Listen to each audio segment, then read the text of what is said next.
Welcome to N Times. This is Nija. ఆంధ్రప్రదేశ్లో Telugu Desam, Janasena, BJP కూటమి ప్రభుత్వం ఏర్పడింది. నారా చంద్రబాబు నాయుడు గారు ముఖ్యమంత్రిగా బాధ్యతలు స్వీకరించిన తరువాత మొదటి 5 సంతకాలు కూడా విజయవంతంగా చేయడం జరిగింది.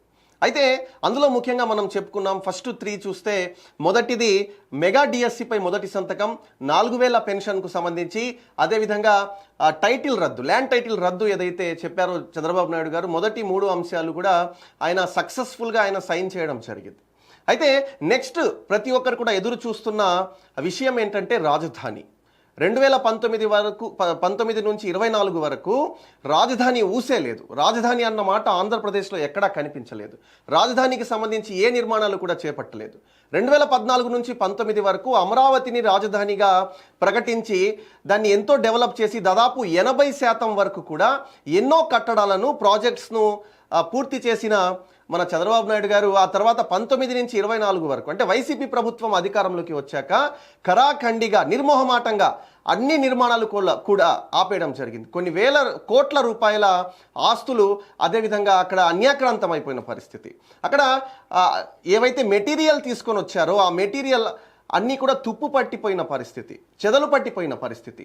ఇప్పుడు ప్రస్తుతం మనం చూస్తే 2024 ఏదైతే ఎన్నికలు జరగక ముందు వరకు కూడా అక్కడ పరిస్థితి ఏంటంటే ఎక్కడికక్కడ చెట్లు పెరిగిపోయి, అదేవిధంగా తెచ్చిన మెటీరియల్ అంతా చెదలు పట్టిపోయి కనీసం గుర్తుపట్టలేని స్థితిలో అమరావతి అన్న ఆ రాజధాని ఏదైతే ఉందో గుర్తుపట్టలేని స్థితిలో అక్కడ ఏర్పడిపోయాయి.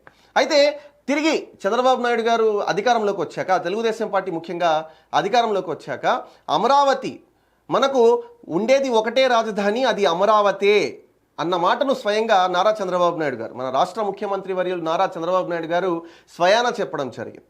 ఆయన ఆ మాట ఎప్పుడైతే చెప్పారో ఆంధ్రప్రదేశ్లో తిరిగి ప్రతి ఒక్కరు కూడా మన రాజధాని అమరావతి అన్న అంశాన్ని ప్రతి ఒక్కరు ప్రజలు కూడా ఎవరైనా సరే ఎంతో హర్షం వ్యక్తం చేస్తున్న పరిస్థితి.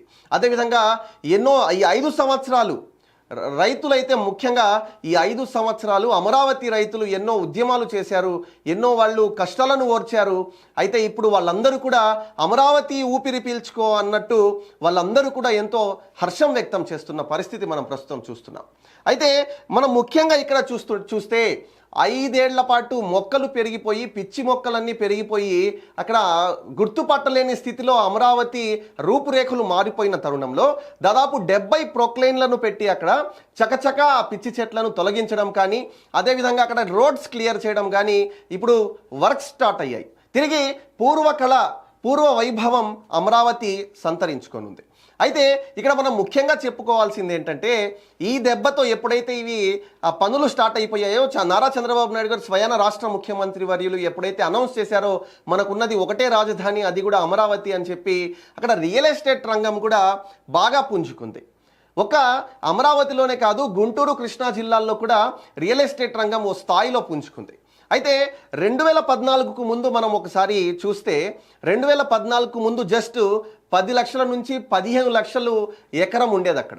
2014 తర్వాత ఎప్పుడైతే అమరావతి రాజధానిగా నారా చంద్రబాబు నాయుడు గారు ఎప్పుడైతే ప్రకటించారో అక్కడ ఒక్కసారిగా రేట్లు భారీ స్థాయిలో పెరిగిపోయాయి. అదేవిధంగా 2019 వరకు కూడా ఒక స్థాయిలో రేట్లు మంచి స్థాయిలో ఉన్నాయి. అక్కడ రియల్ ఎస్టేట్ కూడా అద్భుతంగా, రియల్ ఎస్టేట్ అక్కడ అందరినీ ఆకర్షించే విధంగా పెట్టుబడిదారులను కానీ, అదేవిధంగా వైజాగ్ నుంచి కానీ, హైదరాబాద్ నుంచి కానీ రియల్టర్లు అక్కడి నుంచి వచ్చి ఇక్కడ పెట్టుబడులు పెట్టే పరిస్థితి ఆనాడు ఉండింది. కానీ 2019 తర్వాత ఒక్కసారిగా ఏ స్థాయిలో అయితే అది పైకి వెళ్ళిందో అదే స్థాయిలో పతనమైపోయిన పరిస్థితి. ఎందుకంటే 3 రాజధానులు అని చెప్పి జగన్మోహన్ రెడ్డి ఎప్పుడైతే ప్రకటించారో ఆ 3 రాజధానులు అని ప్రకటనతో ఎక్కడికక్కడ రియల్ ఎస్టేట్ రంగం కుదేలైపోయింది. కానీ 2024 ఎప్పుడైతే నారా చంద్రబాబు నాయుడు గారు ముఖ్యమంత్రిగా బాధ్యతలు స్వీకరించాక ఒకటే రాజధాని అని చెప్పిన వెంటనే 1 కోటి నుంచి 1.5 పలికే అక్కడ ప్రస్తుతానికి 1 కోటి నుంచి 1.5 కోట్లు పలికే ఒక ఎకరా ఇప్పుడు 4 కోట్లు పలుకుతుంది. అక్కడ 4 కోట్ల రూపాయలు పలుకుతుంది. అదేవిధంగా హైకోర్టు, SRM యూనివర్సిటీ ఆ చుట్టుపక్కల చూసుకుంటే అక్కడ గజం మనకు 60,000 నుంచి 70,000 రూపాయలు ఉంది. దీని అర్థం ఒక ఎకరా చూస్తే 80 కోట్ల వరకు పలుకుతుంది. ఇప్పుడు రాజధాని అమరావతి పరిసరాల్లో ఒక గజం 40,000 నుంచి 50,000 ఉంటుంది. అదే నేను ముఖ్యంగా SRM యూనివర్సిటీ హైకోర్టు ఆ పరిసర ప్రాంగణంలో చూస్తే 60,000 నుంచి 70,000 గజం పలుకుతుంది. ₹1,00,000 వెళ్ళినా ఆశ్చర్యపడనవసరం లేదు. అక్కడ ఆ స్థాయిలో భారీగా రేట్లు పెరిగిపోయాయి. అదేవిధంగా దీని ప్రభావం హైదరాబాద్ మీద కూడా పడవచ్చు, వైజాగ్ మీద కూడా పడవచ్చు. కాబట్టి వైజాగ్ నుంచి కానీ హైదరాబాద్ నుంచి కానీ భారీగా అక్కడి నుంచి రియల్టర్లు వచ్చి ఇప్పటికే కూర్చొని అక్కడ వాళ్ళు ఆ రియల్ ఎస్టేట్ను చేతిలోకి తీసుకునేందుకు శతవిధాల ప్రయత్నిస్తూ ఉన్నారు. అక్కడ నానా ప్రయత్నాలు చేస్తున్నారు. అయితే ముందు నుంచి కూడా అక్కడ రైతులు చాలామంది ఉన్నారు. రైతులు దాదాపు తెలుగుదేశం పార్టీ హయాంలో అదే 2014 నుంచి 19 వరకు 33,000 ఎకరాల పూలింగ్ చేశారు తెలుగుదేశం పార్టీ. చేసిన తర్వాత అక్కడ రాజధాని ఏర్పడిపోతుందని చెప్పి ప్రతి ఒక్కరు కూడా హర్షం వ్యక్తం చేసిన పరిస్థితుల్లో వైసీపీ గవర్నమెంట్ రాగానే జగన్మోహన్ రెడ్డి సీఎం అయిన వెంటనే కక్షపూరిత చర్యలో భాగంగా జగన్మోహన్ రెడ్డి ఆ పనులను నిలిపివేసి మన రాజధాని అమరావతి ఒక్కటే కాదు, మనం 3 రాజధానులు అన్న అంశాన్ని తను తెర మీదకు తీసుకొచ్చి, అయితే అది శాసన మండలిలో అది పాస్ కాకపోవడంతో ఆ 3 రాజధానుల అంశాన్ని అది అలాగే పెండింగ్ పెట్టేసిన పరిస్థితి. తిరిగి తెలుగుదేశం పార్టీ అధికారంలోకి వచ్చాక ఇప్పుడు అమరావతి ఊపిరి పీల్చుకుంది. ఇక్కడ పెట్టుబడిదారులు కూడా పెద్ద ఎత్తున క్యూ కడుతున్నారు. ఇది ప్రస్తుతం రాష్ట్రంలో జరుగుతున్న పరిస్థితి, ముఖ్యంగా అమరావతి పరిసర ప్రాంతాల్లో జరుగుతున్న పరిస్థితి. కాబట్టి ప్రతి ఒక్కరు కూడా అంటే రాజధాని ఆంధ్రప్రదేశ్కు అమరావతి అన్నది ఆల్మోస్ట్ అందరికీ మైండ్ సెట్ వాళ్ళ తమ మెదళ్లలో ఉంది. ఇప్పుడైతే కన్ఫామ్ అయిపోయిన పరిస్థితి ఏంటంటే రాజధాని మనకు ఆంధ్రప్రదేశ్కు రాజధాని అమరావతి అని సగర్వంగా చెప్పుకునే పరిస్థితి ప్రస్తుతం నెలకొంది. Thank you for watching. This is Nisa.